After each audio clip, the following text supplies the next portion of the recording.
Atlanta when it came to arrests. More than 9 out of 10 of the guns seized were loaded. And that's the latest. I'm Mike Moore from your 24/7 news source, the Black Information Network and BINnews.com. Did you know Discover wants everyone to feel special? That's why with your Discover card, you have access to 24/7 customer service, as well as $0 fraud liability, which means you're never held responsible for unauthorized purchases. Learn more at discover.com/credit card. Limitations apply. This is the KBLA Sports Minute with Ray Richardson. The Clippers got 29 points each from Paul George and Kawhi Leonard last night to hold off Toronto. George scored 15 of his points in the fourth quarter. The Clippers are 11 games over 500 and are 14-3 since December 1st. Earlier Wednesday, the Clippers signed Kawhi to a 3-year extension worth $153 million. The deal will pay Kawhi an average salary of $51 million. The Lakers are at home tonight against Phoenix, 7 p.m. tip-off on TNT. USC's men's basketball team lost at home last night to Washington State. The Trojans lost by 8. USC freshman Bronny James was scoreless in 15 minutes off the bench.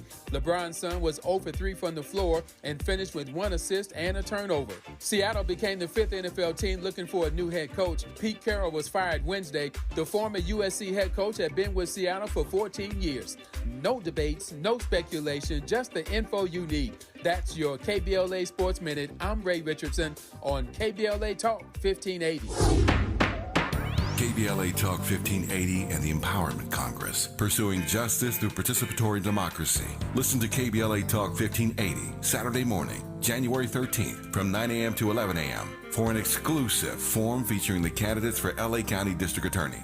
Join KBLA's Tavis Smiley as he helps navigate what promises to be a forum full of fire when the candidates trying to unseat current LADA George Gascon come together on stage on the campus of the Charles R. Drew University of Medicine and Science. Again, it's the LA County District Attorney Forum, live, exclusively on KBLA Talk 1580, Saturday morning, January 13th, 9 a.m. to 11 a.m., helping to raise your civic IQ. We're KBLA Talk 1580. We've got your black.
That's why your mama told you that you couldn't go out. Stay in the house.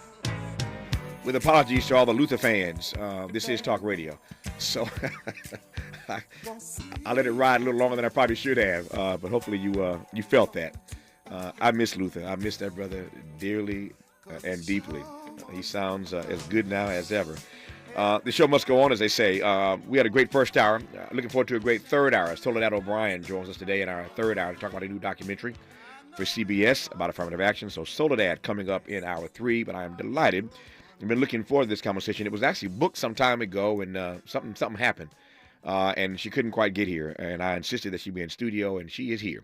And I've been wanting to have this conversation, and so I'm delighted to welcome Hajar Yazdiya, who's a professor at USC, into this studio to talk about how right-wing movements have manipulated the legacy of Dr. Martin Luther King Jr. Her book is called The Struggle for the People's King, and I believe the text helps us to better understand the interplay between history, politics, and race. And I'm delighted to welcome USC Professor Yazdiya to this program and to the studio. How are you today? I'm good. It is so good to be here. It's good to see you. I'm glad you finally made it. And the timing couldn't be better, more propitious as we move toward the King holiday. That's right. So I'm glad it all worked out. Let me start with a broad question. We got an hour here, so we'll work this out. And I'm looking forward to the dialogue, as I said a moment ago. I am curious as to what it is that drew you. One can tell by your name, you are not an African American, not the one has to be, to love King and to work, to write about King and to research King. But I'm always fascinated by what it is about him that pulls in other people. So as a scholar, why King? Why Martin? I think it's such a good question. I mean, I talk in the preface about the fact that I am the daughter of Iranian political refugees, and I grew up in these predominantly white communities, Northern Virginia.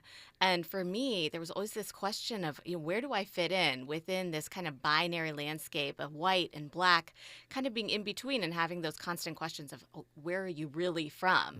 And so for me, growing up, learning about the civil rights movement, watching these Hollywood films, always gave me this sense of catharsis because it felt like this was a moment where folks had stood up to the bad guys and that they had won.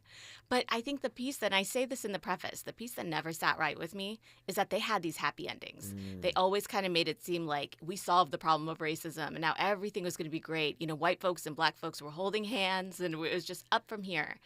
And that was not what I was seeing in my day-to-day life. The way that my parents were treated for having accents, the way that I was invisibilized in school.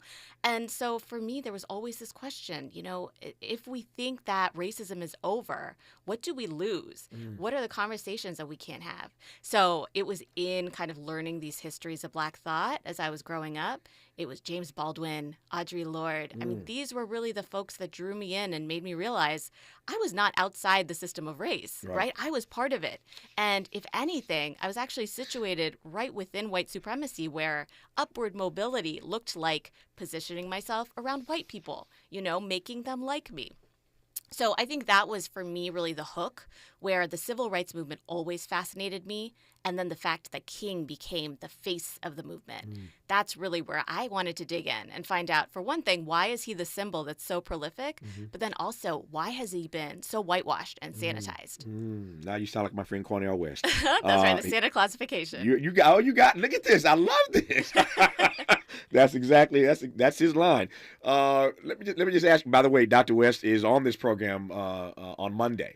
So on the King holiday, he leads us off Monday in our very first hour. Dr. West will be our guest, and so I look forward to that dialogue.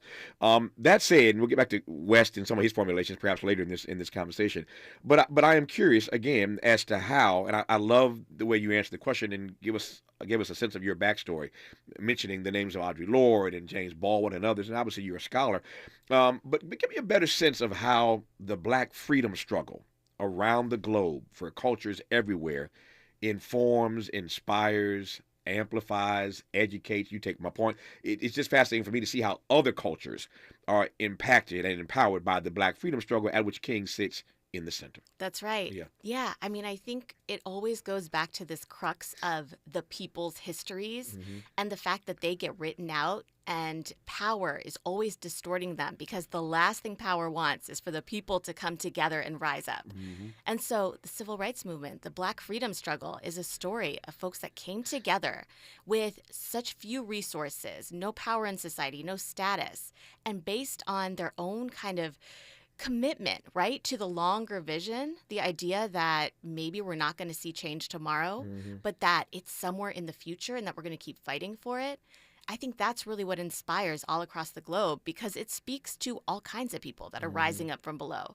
And I think the other piece is that it's a story of collective liberation.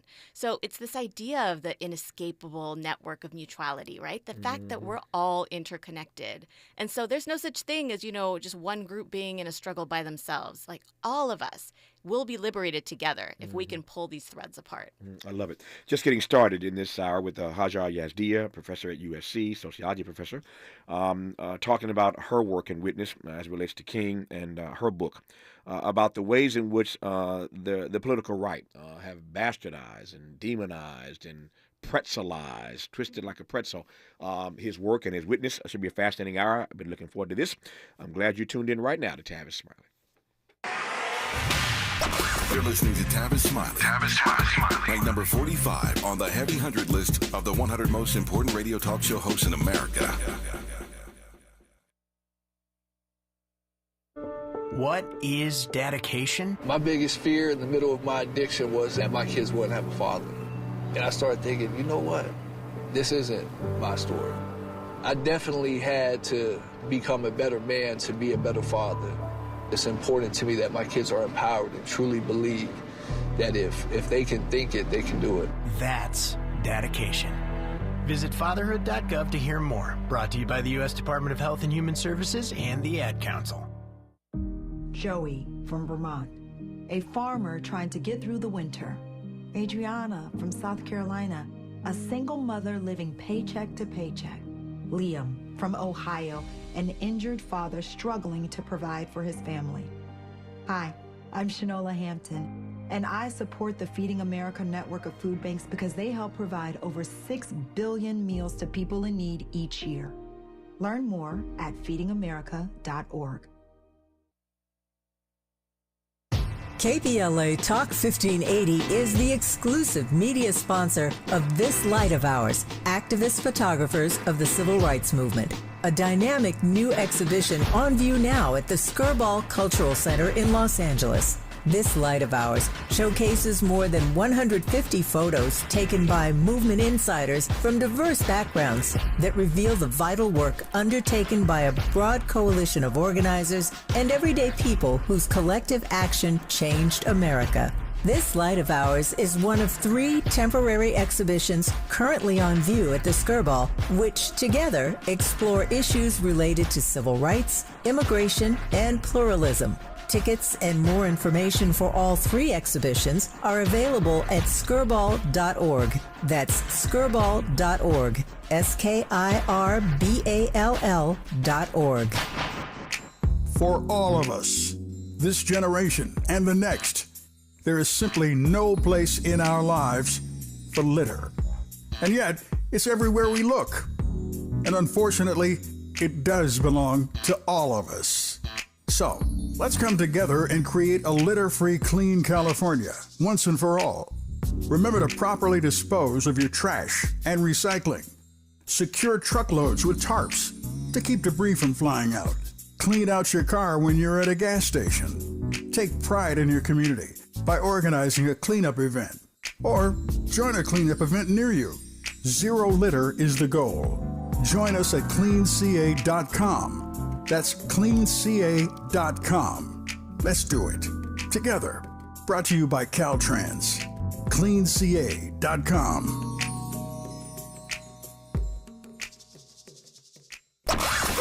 He's rooting for everybody black. Everybody black. More of Tavis Smiley coming your way right now. More of Haja Yazdia coming your way right now. Professor at USC in the sociology department, and we are talking to her about her book that takes a deep dive. It's called The Struggle for the People's King. The Struggle for the People's King. And we're talking about the ways in which our friends on the right have hijacked his work, his witness, his life, his legacy, the meaning of his words. I have my favorites. I've got a top 5 of King phrases and words that they love to take and just, again, twist like a pretzel. Perhaps we'll get into some of that in this hour. We were talking to Professor Yazdi a moment ago about the black freedom struggle and the ways in which she is of Iranian descent, the way that so many cultures around the globe just love Dr. King and regard him and revere him in ways that even he's not treated and respected, I think, in this country. And that's fascinating for me. So let me just ask right quick, what do you make of the fact that around the world, movements for freedom, and I make the point that movements are rare. Your friend, my friend Cornel West, were discussing this the other day. You start with a moment. That moment builds momentum, and if you're lucky, that momentum turns into a movement. Momentum, and movement. But movements are very, very rare. But there are movements all around the world at which King sits at the center because he inspires them to do what they need to do. What do you make of his global impact in this world house, as he might put it? Yeah. I mean, I think one of the things I always want to drive home is that it's not just King, right? Mm-hmm. It is actually the whole infrastructure of the civil rights movement, mm-hmm. and the way that their slow relational organizing on the ground is a model mm-hmm. for all kinds of movements that, again, are trying to rise up without any resources, without any power. And it's a way to show that movements take time. I tell my students this all the time. I teach classes on social movements. I tell them movement organizing is actually so boring. It is just, there's the saying that freedom is an endless meeting. And it's so true, right? But I think there's this perception, especially among young folks that are coming up, that the civil rights movement kind of plopped down, showed up in the streets, and made these huge gains, and that it could never be replicated. And I think folks around the globe, because they have studied those tactics, they have actually studied what the movement organizers did, it's much easier for them to pick up those tools and remake them for all sorts of different contexts. It's a great line. Freedom is an endless meeting. Freedom is an endless meeting. Another great line. We're just getting started. She's dropping bars already. I guess I say it's gonna be a great hour. Let me go straight into your book, The Struggle for the People's King. I'm always fascinated by the backstory, which is to say why and how scholars decide to do the research they do and to write the text that they write. So you told us earlier about how and why King impacted you in your life as an Iranian, but give me a deeper sense of why the text. Yeah, this particular project comes from graduate school. So I'm at the University of North Carolina at Chapel Hill. This is the kind of Obama era, the 2010s. And I'm seeing all of these reactionary politics coming out. The Tea Party is rising up. There's this language of reverse racism that's everywhere in political discourse because folks are saying that Obama hates white people.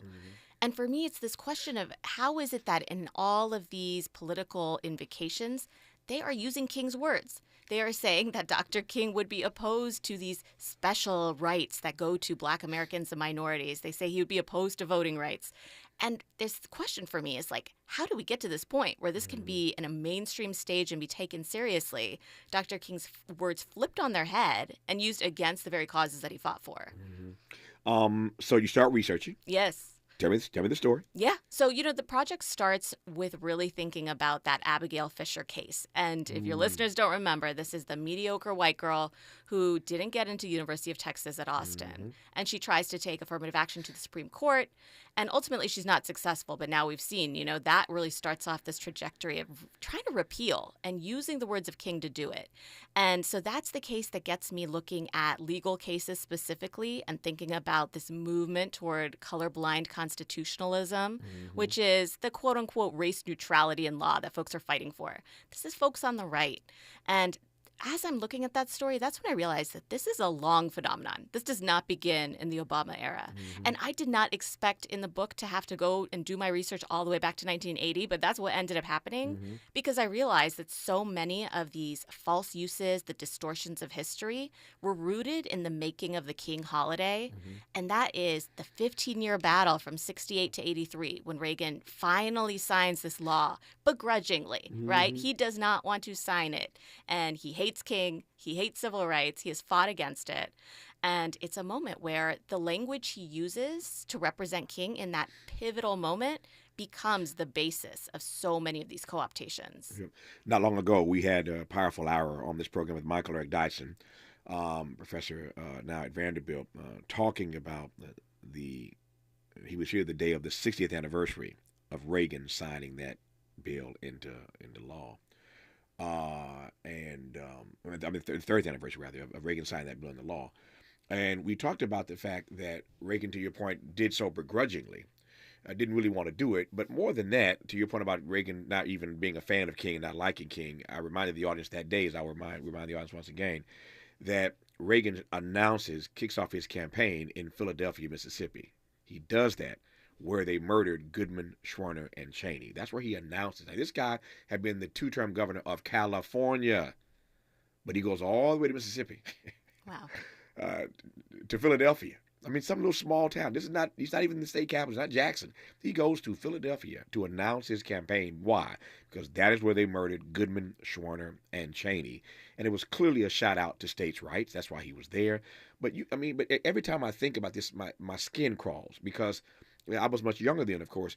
But to just think that a guy could choose a place like Philadelphia, a Republican, to announce his run for the presidency, and the fact that he got away with that and got elected and then got reelected and is now an icon of conservatives in this country. But that's a bold and brazen statement, is it not? It is, and it also has all these eerie echoes, right? Yeah. I mean, we talk about history repeating itself. It sounds just like the Trump presidency. And I think what's, scary is you go back and folks were really scared about Reagan becoming president. And Coretta Scott King has this quote where she says she's afraid if Reagan wins the presidency, we're going to see a rise of the KKK and start doing this work all over again. And the very next day, he wins. And you think about everything that happened during the Reagan era, the rollback of civil rights, the increasing wealth gap. There's so much that explains our inequality today that began in that Reagan era. So, for sure, I think the whitewashing of Reagan's own legacy is something we should think about because he strategically ties himself to King so that he can ward off these claims of racism and say, well, I signed the King holiday and I'm using his words. I'm just carrying on this legacy that behind closed doors, Reagan says is a strategy. Yep. Take me back to Abigail Fisher. You teed this up. I want to know more. Take us back to that moment. I remember that well. I was in the media talking about it when it happened.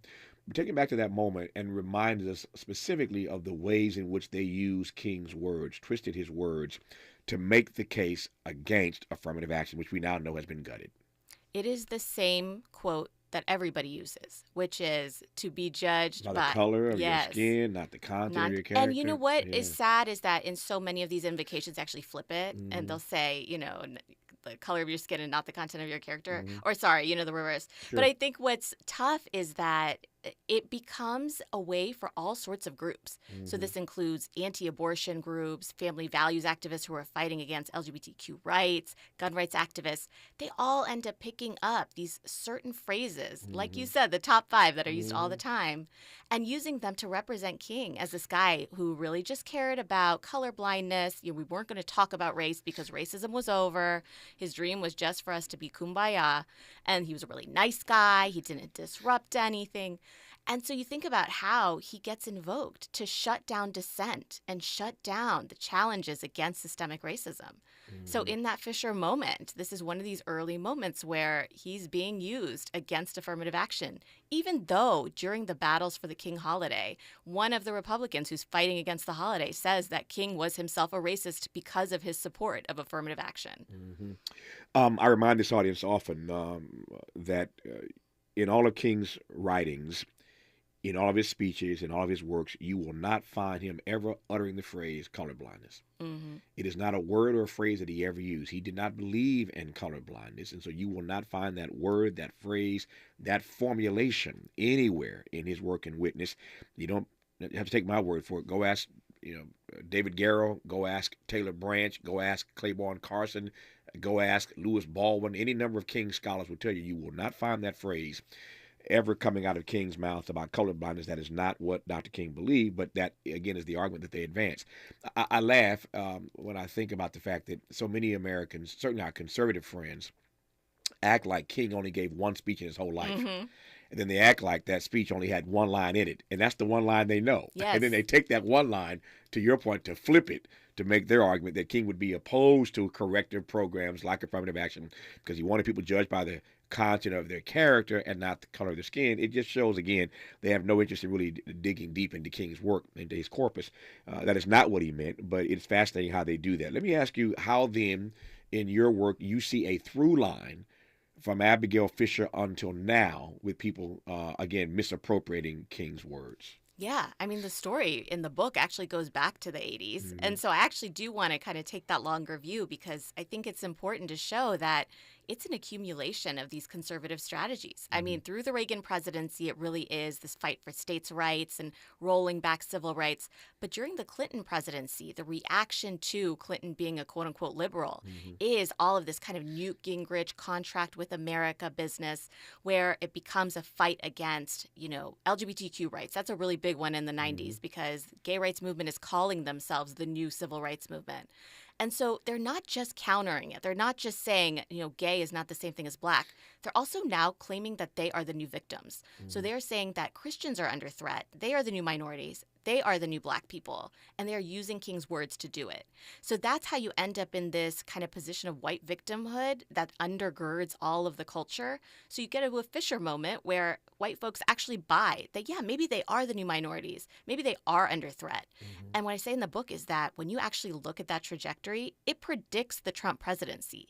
It predicts January 6th. It is no surprise that something like great replacement theory came about, this idea that white people are under existential threat, because that perception of threat has been building since the initial gains of the civil rights movement. We know famously that Obama put a bust of Dr. King in the Oval Office. And I said many times, and no secret here, people know that I had some commentary during the Obama era. I voted for him twice, like everybody else, but there were times that I said publicly, and I stand by this, that I wondered what King was whispering to him at night when he was alone working late in the Oval Office. What was that bus whispering to you? Because if you grade King, if you grade Obama or any other politician, and Dr. West and I, trust me, we'll get into this on Monday. How do I know? Because the conversation's already been pre-recorded. I don't normally tell people that. But Dr. West was just in this studio. We pre-recorded the conversation that you will hear Monday on the King holiday. And Dr. West and I get into this. I won't tell you how he responded to it, but I will tease you with what the question was. I asked Dr. West, too many doctors around here, Dr. Yazdia, Dr. King, Dr. West. But I asked him, if we were grading American politicians writ large on a Kingian scorecard, how would they rate? And the Kingian scorecard has to be what King referred to as the triple threat facing this democracy: racism, militarism, and poverty. Think about that for a second.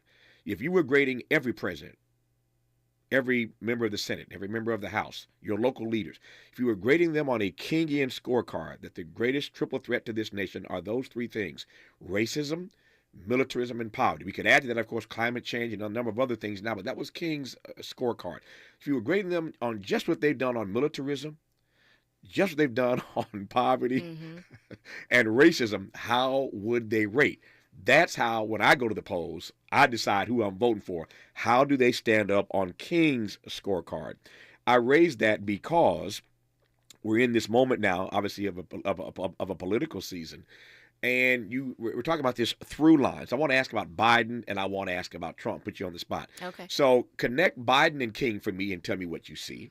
And then connect Biden and Trump and tell me what you see. Take either in whatever order you want to respond. All right. Ask the hard questions, Tavis. I see you. Yeah. Okay. Yeah. Well, for me, and I say this in the book, it isn't just the story of right-wing co-optation. It's also about liberal Democrats, right? There you go. The corporate establishment also doing this work of co-opting and creating colorblindness, kind of sweeping the issues under the rug. And they play the same game. And we can talk about how it's to different degrees, to different consequences, but it does the same thing of making it feel like we can never tackle the root causes. And so you talk about this scorecard, and I'm immediately thinking, like, I'm a really generous professor, and I would give them... You grade on a curve? Yes! You grading on a curve? They don't even need to, right? Because they're already doing so good in my class. Yeah. I would give them all Fs, right, on this scorecard. Because there has been no real reckoning. And this is something that scholars like Victor Ray and Hakeem Jefferson have argued. It's the idea that we never fully confronted the past. So yeah, we put a couple laws in place, and they were huge gains, right? They kind of created the infrastructure for multicultural democracy. But we never actually understood why America was to blame, and the fact that racism was built in. It was baked into every system in society. So without the reckoning, all you have is folks coming into office with varying degrees of commitments to, pursuing King's quote-unquote colorblindness, and all they do is recreate the problem over and over and over again. Power just protects itself. And that is why she said earlier, and I'm still marinating on this notion, that freedom is an endless meeting. It ain't never over, right? Freedom is an endless meeting. How blessed are we to have Hajar Yazdia, professor of sociology at USC, as our guest in this hour. Her book is The Struggle for the People's King. More with her when we come forward. You're listening, and I'm glad about it, to Tavis Smiley. Seeking the truth. Speaking the truth. This is the Tavis Smiley Show. If you're like me, 60 and retired, making ends meet, especially here at the supermarket and drugstore, is tough. I'm so blessed to have found benefitscheckup.org. It's a free and confidential website from the National Council on Aging that connected me to $1,200 a year in programs that help pay for food, medicine, utilities, and more. Maybe it can help you. BenefitsCheckup.org. My daughter was diagnosed with a rare malignant rhabdoid tumor on the spine. They sent her straight to St. Jude. My hope was gone. But when you get there, everyone's like, hey, we're not going to give up. And when you see other people not giving up on your child, that makes all the difference in the world. When I found out I didn't have to pay, I was just grateful. They saved my baby's life. Finding cures, saving children. Learn more at stjude.org. Thank you for sharing a part of your Thursday with us here on the Black Information Network. I'm Mike Moore. Here's the latest. In Georgia, a woman is not guilty of murdering her son in DeKalb County a quarter of a century ago. Teresa Black was arrested in 2022 after investigators identified the 6-year-old's body. He was initially discovered in some woods outside of a cemetery in 1999. A jury found Black not guilty of murder yesterday, but did convict her for concealing a death. Amazon is announcing layoffs in its streaming and studio business. The company on Wednesday said hundreds of employees are being laid off at Prime Video and at Amazon MGM Studios. In a note to employees, a senior vice president said Amazon is reducing investments in certain areas while increasing its investments in products that deliver the most impact. And that's the latest. I'm Mike Moore from your 24/7 news source, the Black Information Network and BINnews.com. Did you know Discover wants everyone to feel special? That's why with your Discover card, you have access to 24/7 customer service, as well as $0 fraud liability, which means you're never held responsible for unauthorized purchases. Learn more at discover.com/credit card. Limitations apply. This is the KBLA Sports Minute with Ray Richardson. The Clippers got 29 points each from Paul George and Kawhi Leonard last night to hold off Toronto. George scored 15 of his points in the fourth quarter. The Clippers are 11 games over 500 and are 14-3 since December 1st. Earlier Wednesday, the Clippers signed Kawhi to a 3-year extension worth $153 million. The deal will pay Kawhi an average salary of $51 million. The Lakers are at home tonight against Phoenix, 7 p.m. tip-off on TNT. USC's men's basketball team lost at home last night to Washington State. The Trojans lost by 8. USC freshman Bronny James was scoreless in 15 minutes off the bench. LeBron's son was 0 for 3 from the floor and finished with 1 assist and a turnover. Seattle became the 5th NFL team looking for a new head coach. Pete Carroll was fired Wednesday. The former USC head coach had been with Seattle for 14 years. No debates, no speculation, just the info you need. That's your KBLA Sports Minute. I'm Ray Richardson on KBLA Talk 1580.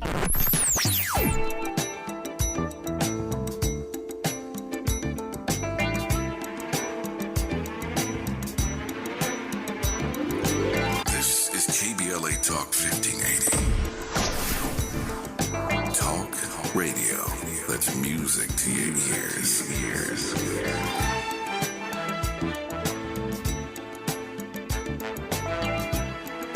We're unapologetically progressive. KBLA Talk 1580. Drought, war, and rising food prices have doubled the number of families facing malnutrition. You can help. $50 provides a food kit to feed a family for a month. Just text the word radio to 97646. Eggs are a staple in our diets, and there's only one egg with more delicious farm fresh taste plus superior nutrition. Eggland's Best. With more vitamins, including 6 times more vitamin D and 10 times more vitamin E, plus 25% less saturated fat than ordinary eggs. Available in so many delicious varieties. Classic, cage-free, and organic. Eggland's Best. Better taste, better nutrition, better eggs. Okay, I have to admit, 2024 really snuck up on me. Luckily, Kohl's has everything my family needs to start the new year out right. With the 15% off going on, I got my husband and I Flex Styles under $30 and Tech Gear Activewear under $20. I also found a NutriBullet juicer for just $79.99. To top it all off, I earned Kohl's Cash too. So, it's not too late to make a resolution, right? Offers end January 15th. Select styles. Some exclusions apply. See store or Kohls.com for details. Jim Gaffigan here with some more Straight Talk. Now you can get a Walmart Plus membership, plus not pay for it, because it's included with Straight Talk wireless plans. You get free delivery with Walmart plus a Paramount Plus subscription included. Plus, you pay less for gas. That's a lot of pluses. Only Straight Talk gives you unlimited 5G data and Walmart Plus included on select plans for free. Straight Talk Wireless, available at Walmart. Requires service on Gold or Platinum Unlimited. One offer per eligible account. Paramount Plus Essential Plan only. Separate registration required. Additional terms apply. My ride smells just right, just right, just right, just right. Y'all gotta try that Febreze car. Just right, just right, just right. Yeah. La la la la la. With up to 40 days of consistency on low Febreze car clips right on your vent. You know my car's my happy place. Keep that smile on my face when it smells just right, just right, just right. Yeah. Breathe happy Febreze. La la la la la. So, what are you doing this Friday morning? How about you come join the KBLA delegation as we make a historic announcement and unveil our climate justice campaign for 2024. We'll be assembled for this major press conference along with LA Mayor Karen Bass, Ben Jealous, Executive Director of the Sierra Club, and a host of other public and private leaders who are joining us on this journey to justice, climate justice. We can't think of a better way to kick off the Dr. Martin Luther King Jr. holiday weekend, linking social justice and climate justice. So, come join us this Friday morning at 10:30 a.m. at the beautiful MLK Memorial Tree Grove at the top of Kenneth Hahn Park off La Cienega. Once again, that's this Friday morning, January 12th at 10:30 a.m. as we take on the task of elevating the climate conversation by amplifying the voices of those who are most impacted by the climate catastrophes we are all witnessing in real time. KBLA delegation, we hope to see you this Friday morning at KBLA Talk 1580. Climate is king. Climate is king. Climate is king. Climate is king. Climate is king. More honesty than you can handle. More empowerment than you can imagine. You're tuned in to Tavis Smiley. Tavis Smiley and Hajar Yazdia, professor of sociology at USC. Her book is called The Struggle for the People's King. As we head toward the King holiday on Monday, we are celebrating the life and legacy. Well, you know me, I'm celebrating King all the time. In every conversation, it seems to come up because I love him so, and I regard him, as this audience knows, as the greatest American this country has ever produced. That's my assessment. He is the greatest American we have ever produced.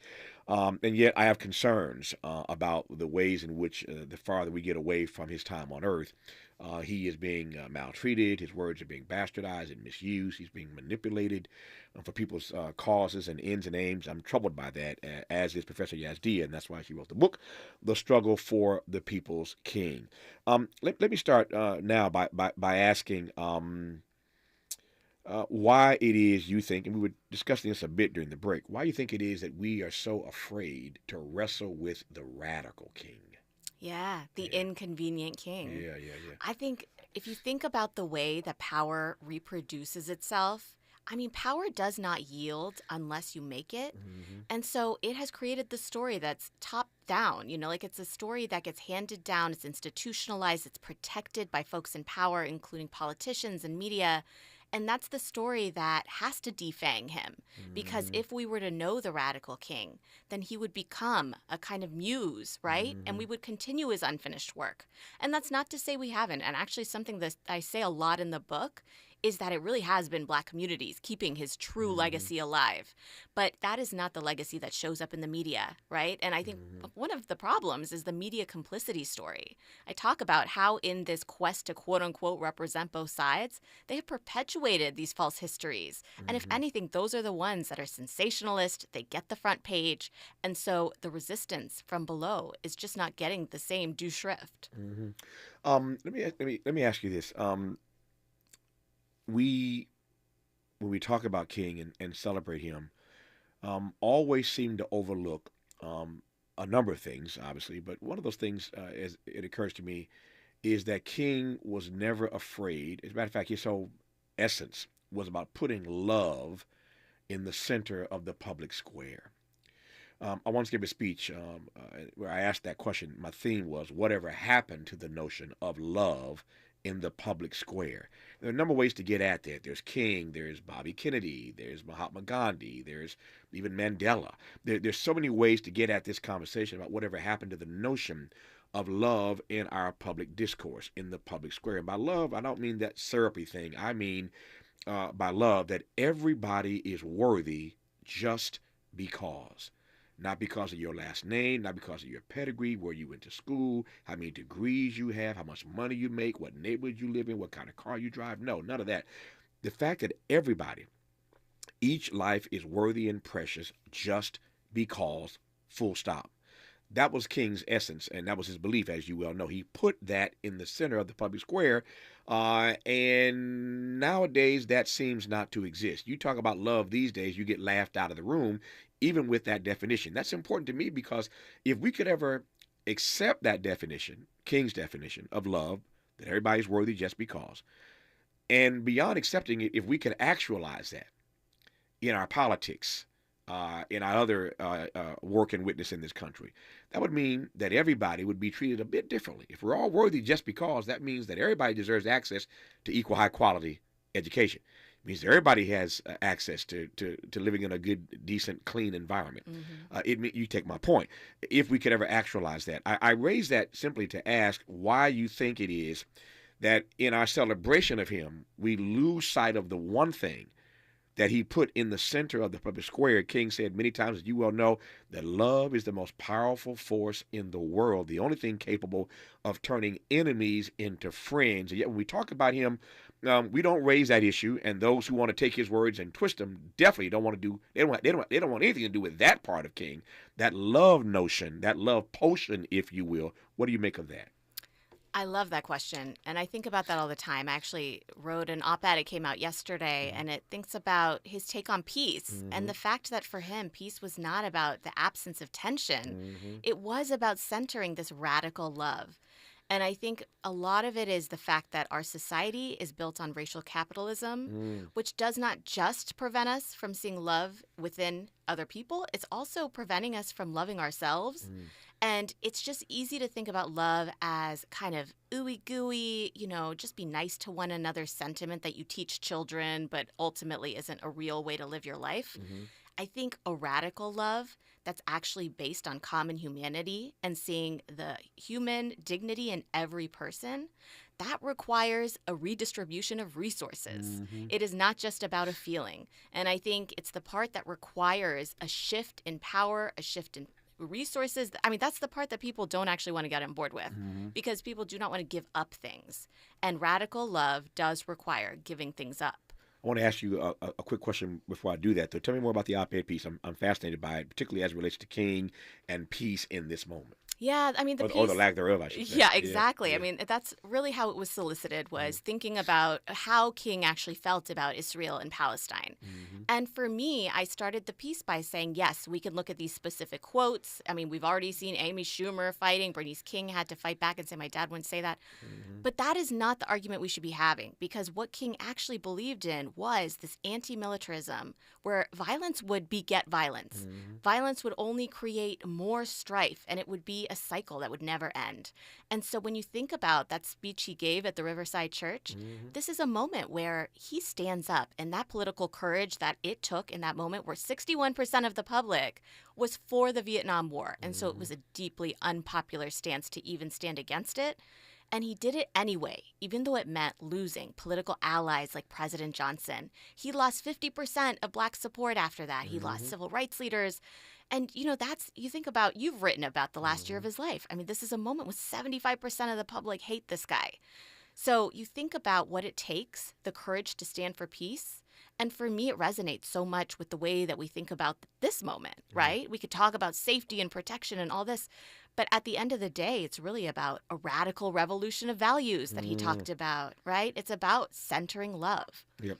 I'm glad you went there. You can't see my notes. You can read my handwriting anyway. But I just wrote down revolution of values. I love it. And here you come saying, I want to talk about that when we come forward, what that looks like. I just want to imagine that. Somebody, I had a guest on this program yesterday who dropped a powerful line. As you can tell, I get turned on by things that just expand my thinking. His line yesterday was that we have to consider and have a conversation about expanding our moral imagination. That was his line yesterday. We are in a moment. We're in a frame where we have to expand. Stretch was the word he used. We have to stretch our moral imagination. I'm going to do that when we come forward with you. I'm going to get you to stretch our moral imagination by considering what a radical revolution of values, Kingian style, would look like in this moment. Imagine that for me when we come forward. Her name is Hajar Yazdiya, professor of sociology at USC, author of the book, The Struggle for the People's King, and I'm glad to have her right now on Tavis Smiley. Hope, agency, dignity. This is Tavis Smiley. Can you dig it? Come on! What is dedication? My biggest fear in the middle of my addiction was that my kids wouldn't have a father. And I started thinking, you know what? This isn't my story. I definitely had to become a better man to be a better father. It's important to me that my kids are empowered and truly believe that if they can think it, they can do it. That's dedication. Visit fatherhood.gov to hear more. Brought to you by the U.S. Department of Health and Human Services and the Ad Council. Joey from Vermont, a farmer trying to get through the winter. Adriana from South Carolina, a single mother living paycheck to paycheck. Liam from Ohio, an injured father struggling to provide for his family. Hi, I'm Shanola Hampton, and I support the Feeding America network of food banks because they help provide over 6 billion meals to people in need each year. Learn more at feedingamerica.org. People who come to Cricket stay with Cricket, just like our customer Jaron.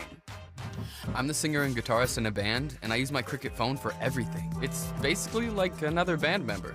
Don't miss a single beat. Switch today and get a free Samsung Galaxy A14 5G. Smile, you're on Cricket.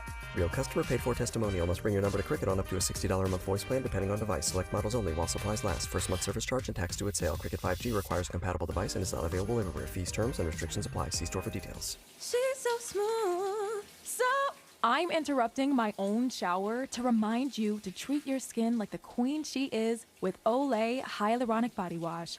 Packed with Olay's highest level of vitamin B3 complex. It's so moisturizing that it will give you visibly smoother, head-turning skin in just 14 days. People wondering, how'd she get so smooth? Olay Hyaluronic Body Wash. Also, try Olay Hyaluronic Body Lotion. Can't sleep with this cold. Honey. Honey? Honey, you need NyQuil Severe Honey. NyQuil Severe Honey gives you powerful cold and flu symptom relief with a dreamy honey taste. Feeling better, honey? Honey? I'll take that as a yes. Try NyQuil Severe Honey for powerful cold and flu symptom relief. NyQuil Severe with honey flavor. The nighttime sniffling, sneezing, coughing, aching, fever. Honeylicious, best sleep with a cold. Medicine. Use as directed. Keep out of reach of children. Discover, this is Daniela. Hi, it's Jennifer Coolidge. I just want to thank you for making me feel so special. I earned cash back on debit for my dinner party groceries. That's great, but with Discover Cashback Debit, we give everyone cash back on everyday purchases. Anything else I can help you with? Do you like asparagus and mushroom sorbet? I've got leftovers. Introducing Discover Cashback Debit, a checking account with cash back. It pays to Discover. Eligibility and terms at discover.com/cashback debit. Discover Bank, member FDIC. Helping to make you the most knowledgeable person in your circle of friends. This is Tavis Smiley. Tavis Smiley and Hajar Yazdiya, professor at USC. Her book is called The Struggle for the People's King as we push our way toward the King holiday on Monday. This year it falls actually on his birthday, the 15th. And also the day of the Iowa caucuses. That's a whole other conversation. I'm troubled by the fact that we got Iowa caucuses for Republicans on the day that we celebrate King. I'm concerned because his story is going to get pushed to the margins. All this conversation about the Iowa caucus is going to push King's Day and his legacy to the margin. But you're going to get a lot of it on this program. So we're giving you an hour today, giving you more on Monday. I'm going to give you as much King as I can give you so that Iowa caucus ain't all you get on his actual birthday. I digress on that point for now. I was saying a moment ago, following you were talking about resources, and redistribution of resources, and you went right to that radical revolution of values that I wanted to get to anyway. So imagine for me, as my guest said yesterday, we have to stretch our moral imagination. So let's do that right now. We stretch our moral imagination and we try to imagine a world, a nation certainly, that is willing to wrestle with King's edict that we need a radical revolution of values? What does that look like? Okay, I love this because it is not something sociologists get to do often, to do this kind of future imagination, but it's something I think about a lot in my own work. And I'm always talking about how we have to extend our political imagination. And so to think about the moral and the political actually working in tandem is a really valuable way to think about how a radical revolution of values, one that in King's sense centers dignity, it centers equal humanity, is one that does require reparations. It is one that does actually repair the sort of core harms that lie at the center of society. And so when I'm doing that kind of projection into the future, it's one where we've actually taken seriously, for example, his Poor People's Campaign. It's one where people have come together across all sorts of boundaries, right? Race and class. And they've thought about how they're actually standing in linked fate. So, I mean, that for me has always been the ideal, is that we stop thinking about it in terms of parties, like the Blues and the Reds and the Dems and the Republicans, and we start realizing that that is a project to keep us divided. It is the old game of divide and conquer, and that we're all suffering. So were we to come together, there could be revolution, not just of values, but of structures and systems. And we may actually be able to build the world anew. When we come forward, our remaining moments, I want to ask you, given what you just said, how you would link in this moment in late modernity in this country, how you would link MLK and notions of restorative justice. How would you link MLK and notions of restorative justice? That's the question that we'll offer as our exit question to Professor Yazdia, who you're listening to on Tavis Smiley. What's your quarrel with the world? You're listening to Tavis Smiley. If you're like me, 60 and retired, making ends meet, especially here at the supermarket and drugstore, is tough. I'm so blessed to have found benefitscheckup.org. It's a free and confidential website from the National Council on Aging that connected me to $1,200 a year in programs that help pay for food, medicine, utilities, and more. Maybe it can help you. benefitscheckup.org. My daughter was diagnosed with a rare malignant rhabdoid tumor on the spine. They sent her straight to St. Jude. My hope was gone. But when you get there, everyone's like, hey, we're not going to give up. And when you see other people not giving up on your child, that makes all the difference in the world. When I found out I didn't have to pay, I was just grateful. They saved my baby's life. Finding cures, saving children. Learn more at stjude.org. The possibility of lung cancer can be pretty scary, especially if you're one of approximately 8 million current or former smokers at high risk. That's why SaveByTheScan.org wants you to know that now there's a breakthrough low-dose CT scan that can detect lung cancer early, and it only takes 60 seconds. You stop smoking, now start screening. For an easy quiz to see if you're eligible, visit SaveByTheScan.org. It could save your life. SaveByTheScan.org is brought to you by the American Lung Association's Lung Force Initiative and the Ad Council. You know that Big Bargain detergent jug is 80% water, right? 80% water? I thought I was getting a better deal because it's so big. If you want a better clean, Tide Pods are only 12% water. The rest is pure, concentrated cleaning ingredients. Ooh, pass me the intercom thingy. Attention shoppers. If you want a real deal, try Tide Pods. Don't pay for water. Pay for clean. If it's got to be clean, it's got to be Tide Pods. Water content based on the leading bargain liquid detergent. Mr. Clean, Mr. Clean. Of course I use Mr. Clean Magic Eraser to clean tough messes off my stovetop and bathtub. But then I discovered I can also use it to easily clean my patio furniture and even my shoes. I'm hooked. And when wipes won't cut it, I use Magic Eraser Sheets. They're thin and flexible erasers, perfect for everyday messes, like gunk on my counters and sinks. They really are magical. The reviews are in. Mr. Clean Magic Eraser and Sheets make cleaning look easy. If you love to travel, Capital One has a rewards credit card that's perfect for you. With Venture X, earn unlimited double miles on everything you buy and turn everyday purchases into extraordinary trips. Plus, receive premium travel benefits like access to over 1,300 airport lounges where you just check in and chill out. Open up a world of possibilities with Capital One. What's in your wallet? Terms apply. Lounge access is subject to change. See CapitalOne.com for details. Made fresh daily in Leimert Park, Los Angeles, California. You're listening to Tavis Smiley. Tavis Smiley and Hajar Yazdia, reigning moments with her. Just about 3 or 4 minutes left here to wrap up what has been an amazing and empowering conversation. So thank you for the conversation. Thank you for coming in. I've enjoyed this immensely. So we're going to expand our moral imagination, and I want you to have the last few minutes to just talk in your own words.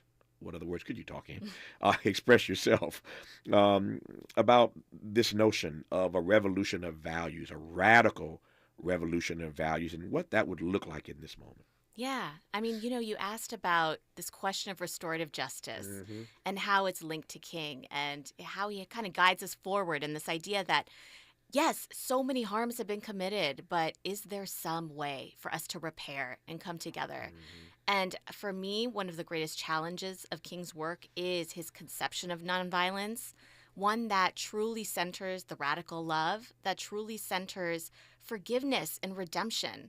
And I always say it's not even like it means you have to be happy and, kind of peaceful all the time. It actually means you can experience immense anger. You can have the full range of human emotion when it comes to the things that have been done to you by your fellow Americans, your fellow humans. But it does mean that from that space of a kind of eruption of anger and emotion, you find your way to the inner peace that allows you to love this person and love these people across boundaries, across all of the perceptions of threat that are created around us. And so restorative justice is built into this concept, but it doesn't mean allowing people to get away with things. And I think that's where we go wrong sometimes, is we think, well, if we focus on the past too much, we're never going to move forward. You're just going to create a bunch of victims in society, and people are constantly going to be paying for their sins, even though they had nothing to do with this history of enslavement. That's not how I see it. I see reparations as freedom. I see it as a way for us to acknowledge, to confront, and then to work together to move forward. I'm glad you shared that because as you were talking, I was thinking that I hope you're not going to ask me to surrender my agency to be outraged. I do not want to surrender my agency to be outraged when people take Martin's words and just abuse them. We should be outraged. Yeah. And I think the pushback is the piece that's been missing. And not to say that, we haven't been tweeting, oh, that's not what he means. I mean, we have to come together and organize around that. And I actually think the Reclaim King movement that comes out of Black Lives Matter has been doing this beautifully. The King Center has been doing this beautifully. So folks have been doing this. It's much more about the rest of us amplifying it and then also pushing back. To your point, what does it mean for everyday people, as Sly Stone might say, everyday people? What does it mean for us? I love the phrase, to reclaim King. How do we, in this season, in this election year, in this King holiday moment, how do we do our parts individually to reclaim King? Yeah, I mean, I think it is going to require a process of soul searching, both individually and collectively. Do we want to keep kind of recreating the same systems over and over again, playing into a two-party system that does not represent our interests? Or do we want to extend and stretch our moral and political imaginations and try to imagine how we might actually start putting pressure on those systems? So that's one of the things I see, is that this is an opportunity for us to think about those triple pillars, right? Your Dr. King card that you talked about. How are we going to take on the interconnected evils of systemic racism, of militarism, and capitalism ultimately? Because when he talks about poverty, he's talking about this greed that emerges from capitalism. So I think these are the core questions that should take us into this election year.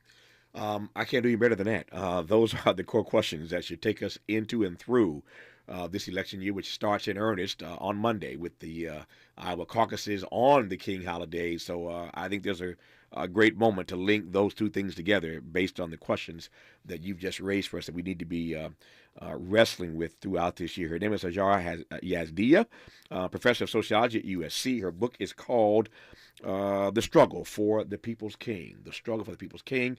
I've delighted so much in having you in studio. This conversation has been amazing for me and for the audience. I thank you for your time. Wish you nothing but the best the rest of this year. Thank you so much. This has been amazing. It's good to have you on our program. In our third and final hour today, a conversation with Soledad O'Brien. You're listening to Tavis Smiley. KBLA 1580 Santa Monica. Thank you for sharing a part of your Thursday with us here on the Black Information Network. I'm Mike Moore. Here's the latest. In Georgia, a woman is not guilty of murdering her son in DeKalb County a quarter of a century ago. Teresa Black was arrested in 2022 after investigators identified the 6-year-old's body. He was initially discovered in some woods outside of a cemetery in 1999. A jury found Black not guilty of murder yesterday, but did convict her for concealing a death. Amazon is announcing layoffs in its streaming and studio business. The company on Wednesday said hundreds of employees are being laid off at Prime Video and BIN News.